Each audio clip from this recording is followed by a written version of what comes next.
Hi guys, this is my assignment for biomechanics where I have to assess some form of technology. The title for my assignment is Improve in Slow Motion. Now look, the world is full of technology. Now, to integrate technology into biomechanical assessment, it's fun. As sports scientists or as teachers or coaches or athletes, there's too many choices. But there's issues. Cost, does it cost too much? Logistics, can you get the apparatus to where you need to assess the person? The learning curve, does it take too many years to actually learn to use the equipment? Access, is it locked away in some sports scientist field? User to technology ratio, there's too many people, not enough equipment. But with over almost 4 billion people in the world right now own either a phone, smartphone or a tablet, you don't need to be a rocket scientist or a sports scientist to realise apps are the best way to integrate technology into sports assessments. The app of my choice is Huddle Technique. It's my favourite. Why? You ask? Why? Because so benefits, so many. It has more free tools than the other apps on the market, including the angle tool, which is necessary, it's basic.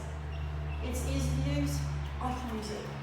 Video performance has more frames per second than most of the other apps on the market, which is really good if you need to slow it down and see what's happening. It's time to evaluate the feedback. You're in the field, it's instant. You can get the athlete back in, look it over together, done, put them back out, fix it. Portal, as you can see, is really portable and you can self-analyse. You can set up a time lapse on it, set it up, go out, do whatever you're going to do, come back, have a look, self-assess.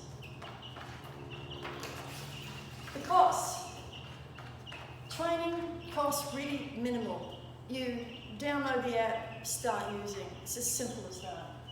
For ISO users, it's free. I'm an ISO user. To upgrade, it's $12.99 per month or $7.99 per year. And also the cost of a smartphone or a tablet. But as mentioned before, almost 4 billion people on this planet right now own a smartphone or a tablet.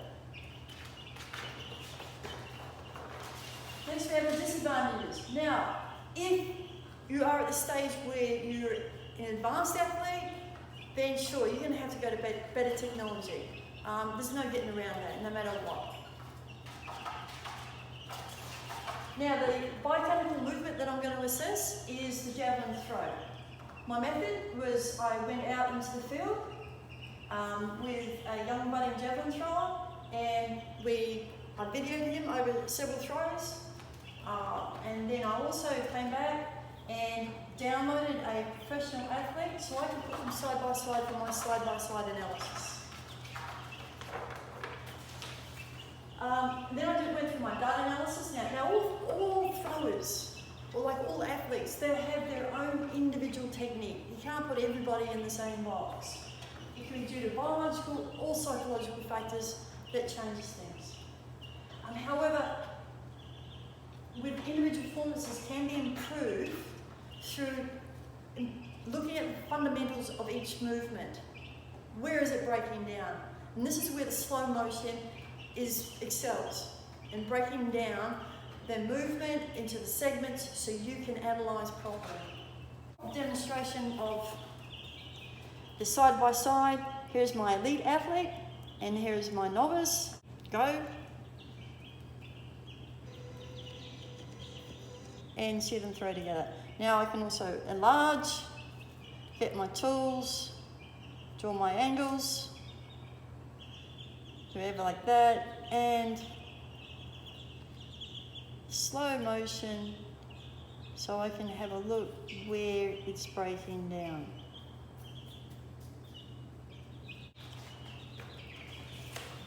We have the phases of the throw. You run up approach. That's where the energy is starting. You're starting with the energy. The pullback crossover, that's transference of the energy. You've got to maintain the energy flow through your body, not lose it. And then pulse drive, block and release. Now this is where the energy is transferred from your body to javelin. It has to be a good, like this here, a good firm block, so you don't have any more forward momentum, lost momentum forward, and everything has to transition through your body so you throw. Here we have a breakdown, not a firm block, so he's lost energy in there, and we've got a dropped arm, so we've lost energy in here. Next we have our mechanical factors. Now we cannot measure with huddle the value of the force applied. We cannot measure the value of the force, but we can measure the time over which the force is applied. And that's where that frames per second is very important, so you can break down and measure the time with which the force is applied. Energy transfer. The more energy is transferred into the javelin, over the shortest time frame, the farther the javelin is going to go. So energy is built up during the run-up. Then you have to release it sequentially through the whole of your body. Have a stretch reflex in there as well. Your block, so you don't lose the energy, and the C shape of the body. Now the C shape of the body is like here, you want a nice whole body movement. Whole body. If you're just moving arms, that's what you're getting there. Arms and core, that's what you're getting there. That whole body movement transfer. You see here, our elite athlete is in that nice C shape, as just mentioned. So they're getting a nice whole body transfer into the javelin. Here, our athlete has broken down, lost energy there, lost energy there. Our shoulders and core are coming through at the same time as our hips. Now this is displayed in these graphs. Here we have our elite athlete, his legs, top of the energy, hips, core, shoulders, arm. It's all sequential, and he has a high energy at release. Here we have great run up, but we've got our hips, our core, our shoulder, all coming through about the same time. So they're not on top of each other, they're all together, and then he's got an arm movement after that. Not too bad. There we have our really junior javelin thrower. He's come through, great run up, stopped the line, a bit of shoulder, whipped his arm through, there's my energy release. Lost all that energy. Ballistic factors, the flight velocity, angle of release of the javelin, which is important, and the height from the ground of release. The higher off the ground, the further it's going to go. Throw it from a cliff top, it's going to go a lot further again. Who can have that? Now,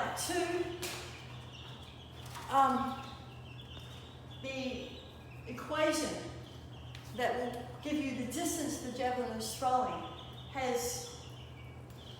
we have a height of 2 meters off the ground on the y-axis, and there's your x-axis. So this is vertical, horizontal.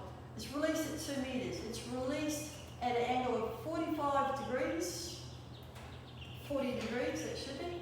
40 degrees at 25 meters per second.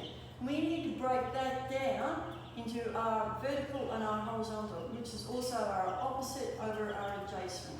So we use our rules here. Opposite equals sine 40 times 25, which is 16 meters per second. That's our opposite, which is 16. Adjacent cos 40 times 25, so that's 19.25 meters per second. We come down here, we want to find the time the javelin is in the air. To do that, you have to just look at the vertical axis. The vertical axis, and we look at from 2 meter release, up and down. We have our own acceleration, which is gravity, acting on that. So we have to know that time. That time we use the equation dy equals bt plus a half Newton tonic on ice. Our distance, we start off with a -2. We know it's 16 is the velocity there, time is the unknown, plus a half times g is gravity times t squared. We want to make this into a quadrilateral equation, so we have to take the 2 on the other side. So we have 2 plus 16t plus a half of 9.8, which is 4.9t squared. There's our classic quadratic equation, so we use the formula insert the figures, break it down, and end up with a time of 3.38 seconds. With this time, we can now calculate that distance there, which is a simple displacement on the x-axis equals velocity times time. We've got this velocity, which we had worked out before. We now know the time in the air. That is what we end up with. So he threw the javelin at 65 metres. Now, you don't need to be a sports person to use this app.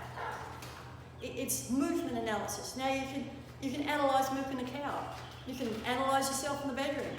Film it, slow it down, assess, correct. Remember, don't challenge yourself, you don't change yourself.